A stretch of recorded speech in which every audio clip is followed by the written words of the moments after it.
warahmatullahi wabarakatuh. Waalaikumsalam warahmatullahi wabarakatuh. Selamat pagi anak-anak. Pagi Bu.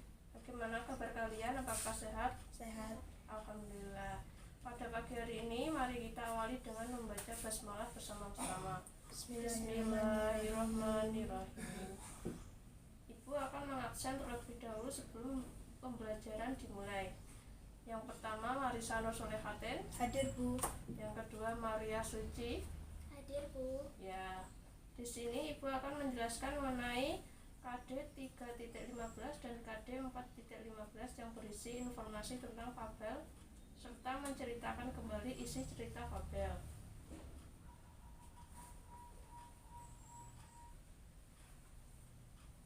Pengertian cerita fabel mungkin sudah tidak asing lagi bagi kita.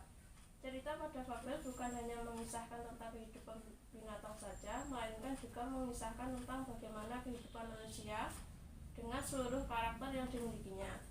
Cerita fabel bisa ditemukan di media apapun seperti buku, cerita, ataupun di internet. Baiklah, sebelum kita mencoba untuk menceritakan kembali, kita perlu mengetahui langkah-langkah dalam menceritakan kembali isi cerita fabel dengan baik dan benar. Coba Marisa, bacakan langkah-langkah cerita fabel menurut para ahli. Silahkan.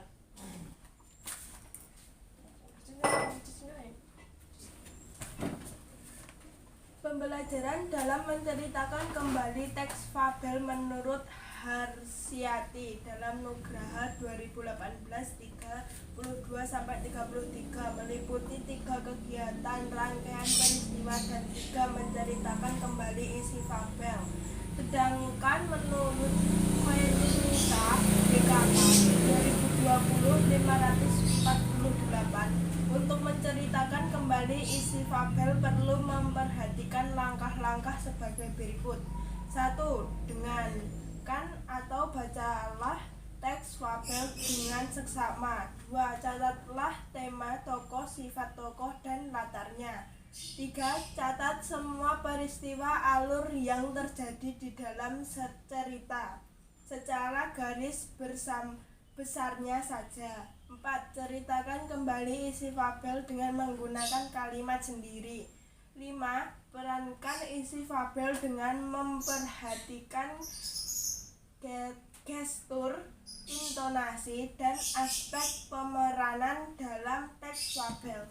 Ya, terima kasih Saudari Marisa. Berikutnya mengenai struktur teks fabel.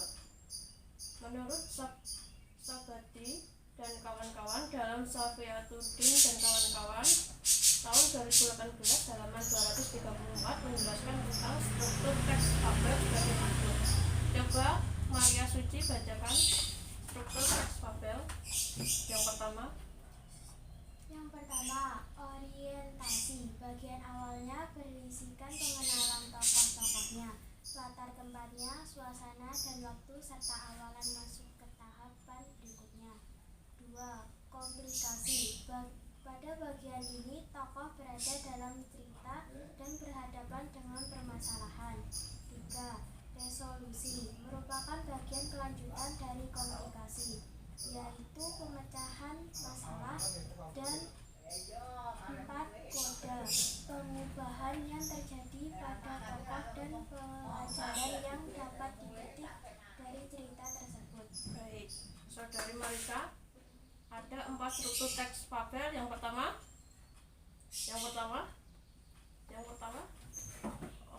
Orientasi. yang kedua, Komplikasi. yang ketiga, Resolusi. yang keempat. Koda. Ya.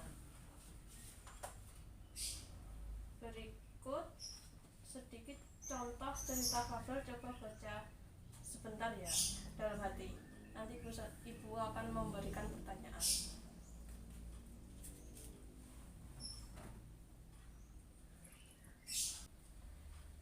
Sudah? Sudah.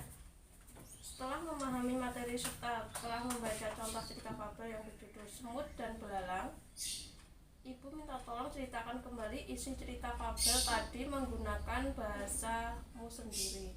Siapa yang mau? Marisa, silakan. Silahkan ceritakan kembali isi cerita fabel berikut tadi.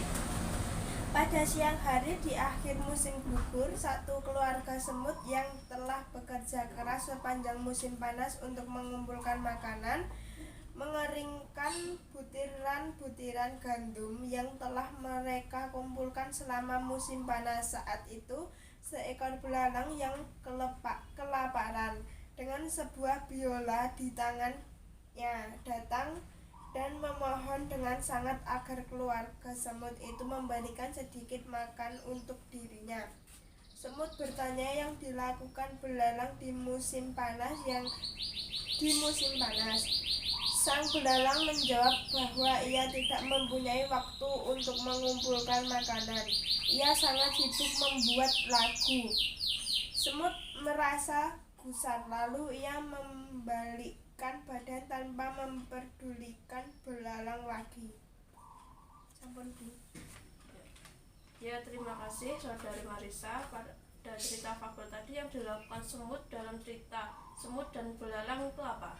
Si semut selalu bekerja keras mencari makanan sepanjang hari dan menyimpannya di rumah. Sebaliknya, belalang setiap hari bersenang-senang, bernyanyi, menari, dan menikmati hidup. Ya, terima kasih Saudari Maria Suci. Sebelum menutup materi mengenai teks fabel, coba salah satu menyimpulkan tentang isi cerita teks fabel tadi. Siapa? Saya, Bu. Ya. Kesimpulannya adalah semut rajin bekerja, maka ketika musim panas tiba semut aman dan damai. Sementara belalang malas bekerja, jadi ketika musim panas ia kesusahan dan kelaparan. Ya, Ibu tambahkan sedikit, maka dari itu kita sebagai manusia harus berusaha susah dahulu dan barulah kita bersenang-senang, kemudian menikmati hasil kerja kita. Terima kasih anak-anak. Untuk tugas minggu depan buka halaman 131 buku paket bahasa Indonesia. Coba buka dulu 131.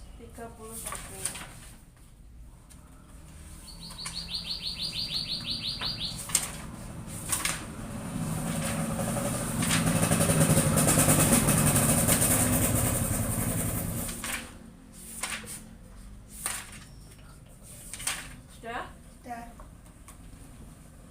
Ada yang mau ditanyakan mengenai tugas minggu depan? Sudah paham?